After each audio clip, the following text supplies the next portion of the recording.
Email. Electronic mail എന്നതിന്റെ ചുരുക്കപ്പേരാണ് email. Electronic മാധ്യമങ്ങൾ ഉപയോഗിച്ച് ഇന്റർനെറ്റ് വഴി സന്ദേശങ്ങൾ അയക്കുകയും സ്വീകരിക്കുകയും ചെയ്യുന്ന സംവിധാനമാണ്. സന്ദേശങ്ങൾക്കൊപ്പം ചിത്രം, ശബ്ദം, ചലച്ചിത്രം എന്നിവയൊക്കെ ഇതിലൂടെ കൈമാറാൻ കഴിയും. സൗജന്യമായും അല്ലാതെയും ഇമെയിൽ വിലാസം നൽകുന്ന സേവനദാതാക്കളുണ്ട്. ഉദാഹരണമായി Gmail, Yahoo mail, Rediff mail. ലോകത്തു നിന്നും ഇമെയിൽ വഴി അയക്കുന്ന കത്തുകൾ സ്വീകർത്താവിന്റെ വിലാസത്തിൽ സൂക്ഷിക്കപ്പെടും. ഇന്റർനെറ്റ് സൗകര്യമുള്ള എവിടെ നിന്നും പാസ്വേഡ് ഉപയോഗിച്ച് ഇമെയിൽ തുറന്ന് കത്തുകളും അനുബന്ധമായി അയക്കുന്ന രേഖകളും പരിശോധിക്കാനും വായിക്കാനും കഴിയും. ഈ പാഠത്തിന്റെ പ്രവർത്തനങ്ങളിൽ ഒരു ഇമെയിൽ വിലാസം ഉണ്ടാക്കുക എന്നുള്ളതാണ് ആദ്യം തന്നിരിക്കുന്ന പ്രവർത്തനം. അതിനായി മോസില്ല ഫയർഫോക്സ് വെബ് ബ്രൗസർ തുറന്ന്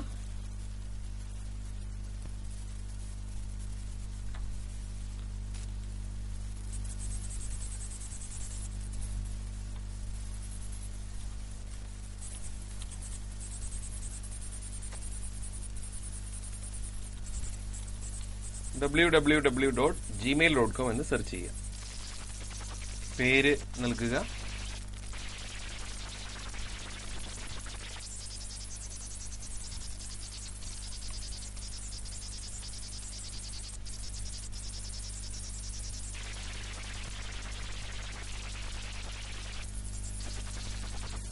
ഇമെയിൽ വിലാസം തിരഞ്ഞെടുത്ത് കൊടുക്കുക.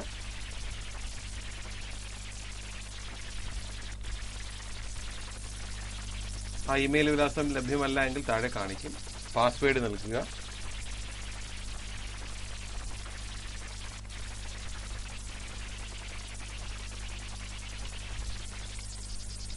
പാസ്വേഡ് കൺഫേം ചെയ്യുക.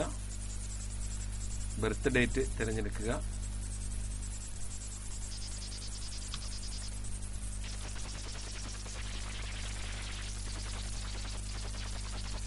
ജെൻഡർ.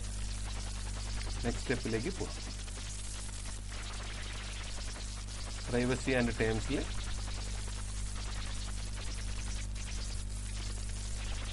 ഐ എഗ്രി നൽകുക.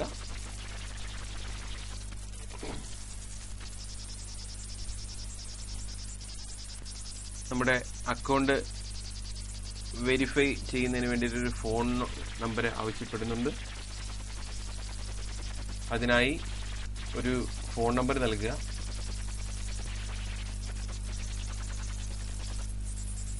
കണ്ടിന്യൂ ബട്ടണിൽ ക്ലിക്ക് ചെയ്യുന്നു.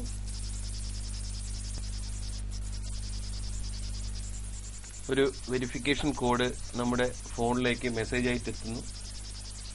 ആ മെസ്സേജ് എൻ്റർ ചെയ്യാം. കണ്ടിന്യൂ ചെയ്താൽ ഇമെയിലിലേക്ക് എത്തുന്നു. Continue to email.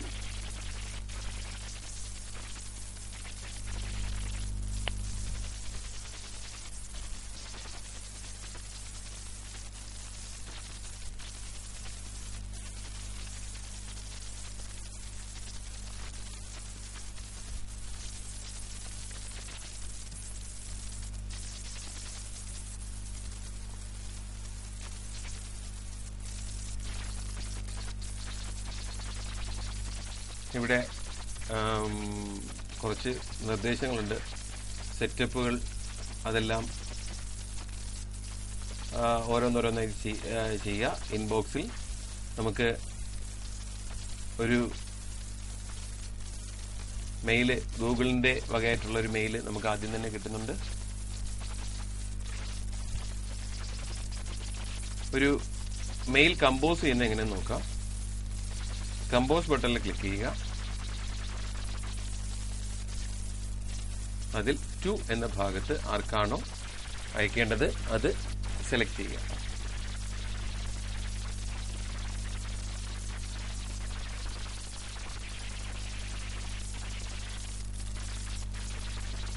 ഇവിടെ CC എന്ന സംവിധാനത്തിൽ കാർബൺ കോപ്പി നമുക്ക് മറ്റൊരാളിന് ഇത് അയക്കുന്ന മെയിലിന്റെ എല്ലാം ഒരു കോപ്പി മറ്റൊരാളിന് അയക്കാൻ വേണ്ടിയിട്ട് അയക്കാം. BCCയിൽ കോപ്പി അയക്കുന്നത് മറ്റൊരാളിന് മനസ്സിലാകാതെ, റിസീവ് ചെയ്യുന്ന ആളിന് മനസ്സിലാവാത്ത രീതിയിൽ കോപ്പി അയക്കുന്നുള്ള സംവിധാനമുണ്ട്. സബ്ജക്റ്റ്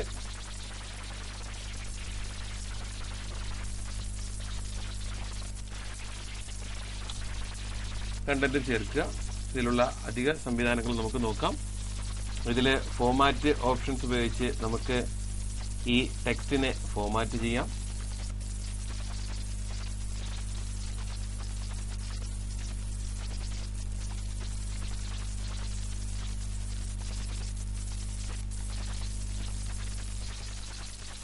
ഇതിലെ രണ്ടാമത്തെ സംവിധാനം അറ്റാച്ച് ഫയൽ സങ്കേതം ഉപയോഗിച്ച് നമുക്ക് ഇതിലേക്ക് ഒരു ഫയൽ അറ്റാച്ച് ചെയ്ത് നൽകാം.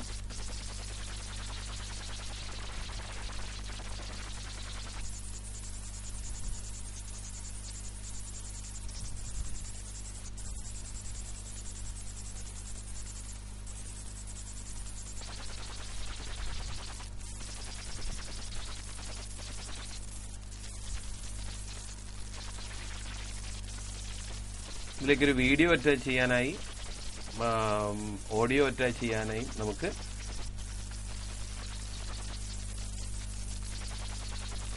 സാധിക്കും.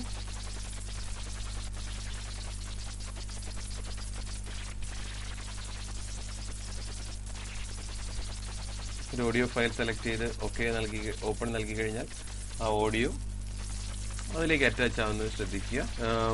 ഡ്രൈവ് സാധ്യതകൾ ഉപയോഗിക്കാം. ഇൻസേർട്ട് ഫോട്ടോ ഉപയോഗിച്ച് നമുക്ക് ഫോട്ടോ ചേർക്കാം.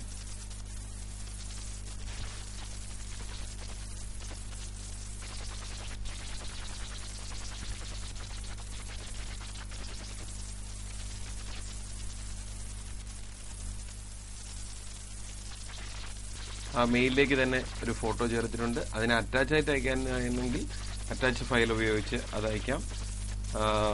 അതിന്റെ ലിങ്ക് ഏതെങ്കിലും ഒരു വെബ്സൈറ്റിൽ ലിങ്ക് അയക്കാനാണെന്നുണ്ടെങ്കിൽ അത് നമുക്ക് ഉപയോഗിക്കാം. ഇപ്രകാരം നിരവധി സങ്കേതങ്ങൾ നമുക്ക് ഇമെയിൽ നൽകുന്നുണ്ട്. സെൻഡ് ബട്ടണിൽ ക്ലിക്ക് ചെയ്യുന്നതോടുകൂടി ഈ മെയിൽ നമ്മുടെ ആർക്കാണോ അയക്കാൻ വേണ്ടി തയ്യാറാക്കിയിരിക്കുന്നത് അതിലേക്ക് പോയിട്ടുണ്ടാവും.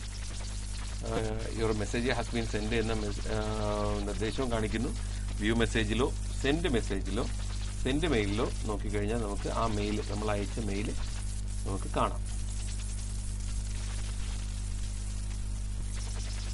ഇപ്രകാരം ഇമെയിൽ നമുക്ക് അയക്കാം. ഇമെയിൽ ഉപയോഗിക്കുമ്പോഴുള്ള ചില മുൻകരുതലുകളുണ്ട്. ഇമെയിൽ ബോക്സിലേക്ക് പ്രവേശിക്കാനുള്ള താക്കോലാണ് പാസ്വേഡ്.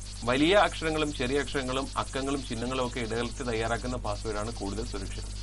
പാസ്വേഡ് ഇടയ്ക്കിടെ മാറ്റുന്നത് നിങ്ങളുടെ ഇമെയിൽ സുരക്ഷിതമായിരിക്കാൻ നല്ലതാണ്. പക്ഷേ മാറ്റുന്ന പാസ്വേഡ് ഓർമ്മിക്കുക എന്നുള്ളത് അത്യാവശ്യമാണ്. ഇമെയിൽ ഉപയോഗം കഴിഞ്ഞാൽ മെയിൽ സൈൻ ഔട്ട് അല്ലെങ്കിൽ ലോഗൌട്ട് ചെയ്യുക. പരിചിതമല്ലാത്ത വിലാസങ്ങളിൽ നിന്നുള്ള മെയിലുകൾ, അറ്റാച്ച്മെന്റുകൾ എന്നിവ വന്നാൽ നിജസ്ഥിതി അറിഞ്ഞ് മാത്രമേ തുറക്കുകയോ പ്രതികരിക്കുകയോ ചെയ്യാവൂ. ഇപ്പോൾ വാനാക്രൈ പോലുള്ള ഹാർഡ്വെയറുകൾ നമ്മുടെ കമ്പ്യൂട്ടറുകളെ ബാധിച്ചത് ഇതുപോലുള്ള പരിചയമില്ലാത്ത മെയിലുകൾ വഴി കുറേയേറെ വന്നിട്ടുണ്ട്. മറ്റൊരാൾക്ക് അപകീർത്തി ഉണ്ടാക്കുന്നതോ തെറ്റായതോ അശ്ലീലമായതോ രാജ്യസുരക്ഷയെ ദോഷകരമായി ബാധിക്കുന്നതായ വാർത്തകളും ചലച്ചിത്രങ്ങളും കൈമാറുന്നത് നിങ്ങൾക്ക് ശിക്ഷ ലഭിക്കാവുന്ന കുറ്റകൃത്യമാണ്. റേ ടോം ലിൻസൺ ഇന്റർനെറ്റിന്റെ പ്രാരംഭ രൂപമായ അർപ്പാനെറ്റിന് വേണ്ടി റേ ടോം ലിൻസൺ ആണ് കമ്പ്യൂട്ടറിൽ നിന്ന് കമ്പ്യൂട്ടറിലേക്ക് സന്ദേശം അയക്കുന്നതിനുള്ള പ്രോഗ്രാം കണ്ടുപിടിച്ചത്. സൈബർ കുറ്റകൃത്യങ്ങളെ കുറിച്ച് മുൻ ക്ലാസ്സിൽ നമ്മൾ മനസ്സിലാക്കിയിട്ടുണ്ട്. കമ്പ്യൂട്ടർ, മൊബൈൽ ഫോൺ, ഇന്റർനെറ്റ് തുടങ്ങിയ ആധുനിക വിവരവ്യൂഹങ്ങളുടെ സഹായത്താൽ ചെയ്യുന്ന നിയമവിരുദ്ധ പ്രവർത്തനങ്ങളാണ് സൈബർ കുറ്റകൃത്യങ്ങൾ. ഒരാളുടെ സ്വകാര്യതയെ ഹനിക്കുന്നതോ അപകീർത്തിപ്പെടുത്തുന്നതോ ആയ സന്ദേശങ്ങൾ, ചിത്രങ്ങൾ, വ്യാജ സന്ദേശങ്ങൾ, ദേശസുരക്ഷയെ ഹനിക്കൽ എന്നിവ ഇന്റർനെറ്റിലൂടെയോ സാമൂഹിക മാധ്യമങ്ങളിലൂടെയോ കൈമാറ്റം ചെയ്യുന്നതും പ്രചരിപ്പിക്കുന്നതും അതീവ ഗൌരവമുള്ള സൈബർ കുറ്റകൃത്യങ്ങളാണ്. ക്രാക്കിംഗ് ദുരുദ്ദേശത്തോടെയോ കമ്പ്യൂട്ടറിലോ കമ്പ്യൂട്ടർ ശൃംഖലയിലോ അതിക്രമിച്ച് കയറി അതിലെ വിവരങ്ങൾ താറുമാറാക്കുന്ന ദുഷ്പ്രവൃത്തിയാണ് ക്രാക്കിംഗ്. എന്നാൽ സോഫ്റ്റ്വെയറുകളുടെയും ഓപ്പറേറ്റിംഗ് സിസ്റ്റങ്ങളുടെയും എല്ലാം ആഴത്തിൽ പരിശോധിച്ച് ഗുണപരമായ രീതിയിൽ മാറ്റം വരുത്തുന്ന ഹാക്കിങ്ങിനെയും പലപ്പോഴും ക്രാക്കിംഗ് ആയി തെറ്റായി വിശേഷിപ്പിക്കാറുണ്ട്. ഫിഷിംഗ് പാസ്വേഡ് വിവരങ്ങൾ, ക്രെഡിറ്റ് കാർഡ് വിവരങ്ങൾ തുടങ്ങിയ അതീവ സുരക്ഷാ വ്യക്തി വിവരങ്ങൾ വ്യാജ മാർഗങ്ങളിലൂടെ വ്യക്തികളെ തെറ്റിദ്ധരിപ്പിച്ച് ചോർത്തിയെടുക്കുന്ന ഒരുതരം തട്ടിപ്പാണ് ഫിഷിംഗ്. സൈബർ സ്ക്വാട്ടിംഗ് ഔദ്യോഗിക വെബ്സൈറ്റ് എന്ന് തെറ്റിദ്ധരിപ്പിച്ച് വ്യാജ വെബ്സൈറ്റുകളും വിലാസങ്ങളും തയ്യാറാക്കുന്ന പ്രവർത്തനമാണ്. പോണോഗ്രഫി അശ്ലീല ചിത്രങ്ങളും മറ്റും പ്രചരിപ്പിക്കുകയും ചെയ്യുന്ന പ്രവർത്തനം. സൈബർ ടെററിസം ദേശസുരക്ഷ, രാജ്യത്തിന്റെ ഏകത, പരമാധികാരം എന്നിവയ്ക്കെതിരെ സൈബർ സാങ്കേതികവിദ്യ ഉപയോഗിച്ച് നടത്തപ്പെടുന്ന പ്രവർത്തനം. സൈബർ നിയമങ്ങൾ 2000 ഒക്ടോബർ 17 ഇന്ത്യയിൽ നിലവിൽ വന്ന നിയമമാണ് IT ആക്ട് 2000. 2009 ഒക്ടോബറിൽ 27 ഈ നിയമം ഭേദഗതി ചെയ്തു. സൈബർ കുറ്റകൃത്യങ്ങൾക്കുള്ള ശിക്ഷാ നടപടികളും മറ്റു വിവരങ്ങളും ഈ നിയമത്തിലുണ്ട്. ആ ഒരു ലിങ്ക് നൽകിയിട്ടുണ്ട്. ആ വെബ്സൈറ്റിലേക്ക് നമുക്ക് കയറിയാൽ ലിങ്ക് ലഭ്യമാകും. ഒരു ഇമെയിൽ ഉപയോഗിച്ച ശേഷം നമ്മൾ ഏത് സിസ്റ്റത്തിലാണ് ഉപയോഗിക്കുന്നതെങ്കിലും അതിൽ സൈൻ ഔട്ട് ചെയ്യുക. അതിനായി ആ അക്കൗണ്ടിൽ ക്ലിക്ക് ചെയ്ത് സൈൻ ഔട്ട് ബട്ടണിൽ ക്ലിക്ക് ചെയ്ത് നമുക്ക് അക്കൗണ്ടിൽ നിന്ന് സൈൻ ഔട്ട് ചെയ്യാം.